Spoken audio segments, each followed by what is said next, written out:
We had been living in Honduras for about 20 years, and we decided to move up to Nueva Suyapa in 2001.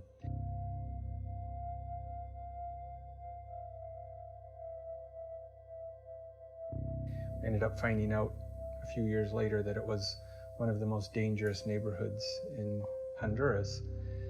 And after we lived here a couple of years, I came home from work one night, and Anna and Noah were both crying, and Joanne was trying to comfort them. Joanne said that a classmate of Anna's and another of Noah's, their dad had been killed that morning. So I went next door to Carlos Hernandez, who was my best friend, and said, he was the director of the school, and he said, yeah, it's true. This man sold fruits and vegetables out of the back of a pickup truck, and he had been getting ready to go out in the morning, about 4:30 in the morning. Probably had $100 in his pocket.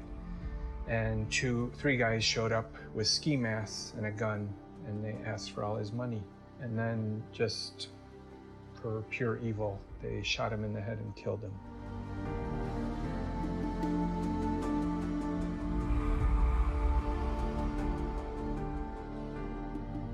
But a few days later, the widow of the man came to Carlos, and Carlos was the principal of the kids' school, and said she knew who these guys were.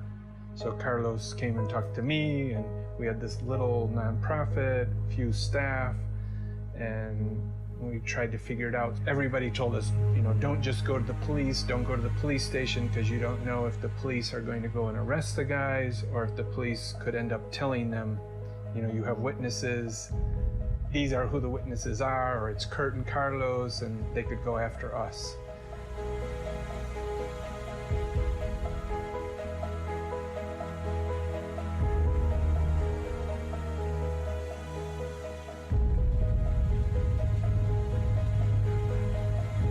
Carlos and I felt terrible, right? Like 13 of our neighbors had been killed, and we knew who did it, and we didn't do anything. So we decided right there that we had to do something.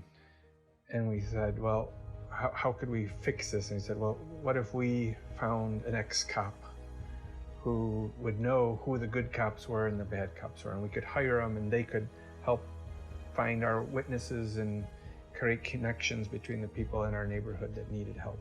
So we did. We hired an ex-cop, and we hired a lawyer who knew prosecutors. And within a few months, we had our first arrest, and within a few more months, we had our first conviction.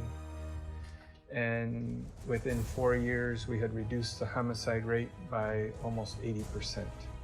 From 55 people in our neighborhood were killed in 2005 to the single digits, 8, 9 per year.